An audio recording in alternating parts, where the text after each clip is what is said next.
What up guys, and welcome back. So I know it's been a long time since I've done a video, bit to update you on, and that'll be probably tomorrow. I'll get everything sorted. Some of the cars that we've got now aren't home, but yeah. So new addition to the lineup of cars under the banner is a 98 Altezza. It's 1 GFE auto. So brought this quite cheap. Been getting it sorted for warrants and that. We blacked out. Sort of hard to see down there, but the fog lights, it's going full blacked out with a new paint job, new wheels, and that. So I thought I'd do a video on the most cunty part about these cars. So I missed doing a video on the rear. I was sort of rushed to get it done. But the fronts seem to be the similar issue. So we're swapping out the factory Toyota struts, which are in there. Well, not factory struts, but the factory springs. And we're putting Cobra Super Lows in.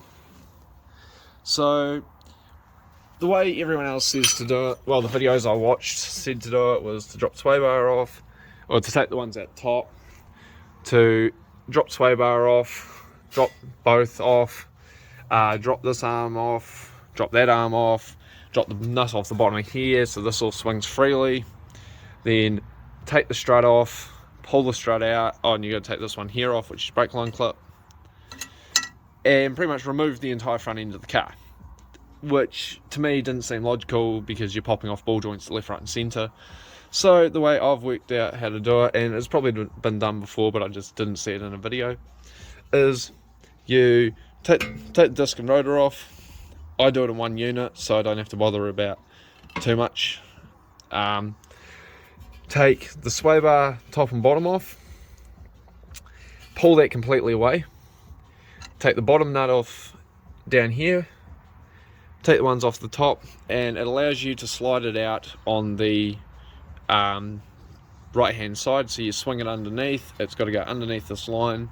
Well, with this line you can do it like before you take the caliper off, but take this off, you don't have to worry about that.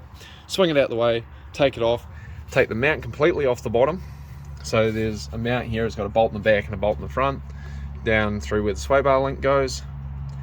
Take that right off, put your new one in, your new shock in, do the top hat bolts up by hand, then slide your mount underneath, do the back bolt first, tighten that right up, adjust the bottom one for your sway bar link because it will be off, being that the sway bar is under tension and all that stuff.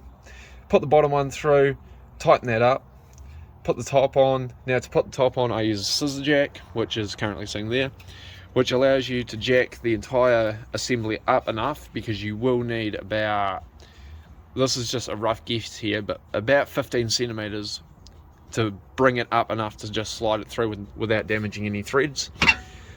And then I do the shock nut last, and you reassemble.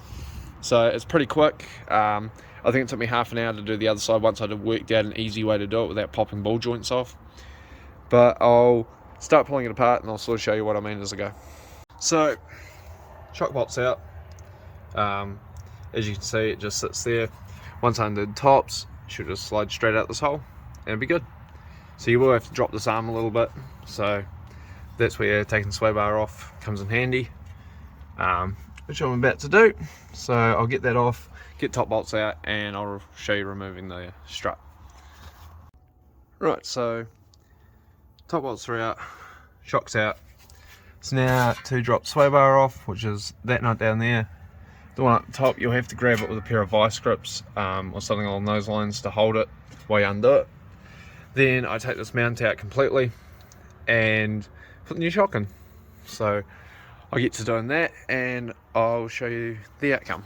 Right, so struts in. I removed the mount, and as you can see, it's got to line it all back up.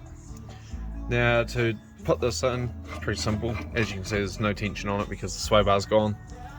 And then you just put the bolt through. I don't bother doing it up, putting the nut on it until the end. It's like the absolute last thing I do. And from that, you just continue your reassembly and put everything back how it came out.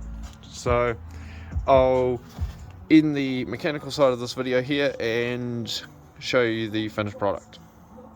And so the finished product comes out at not looking too bad.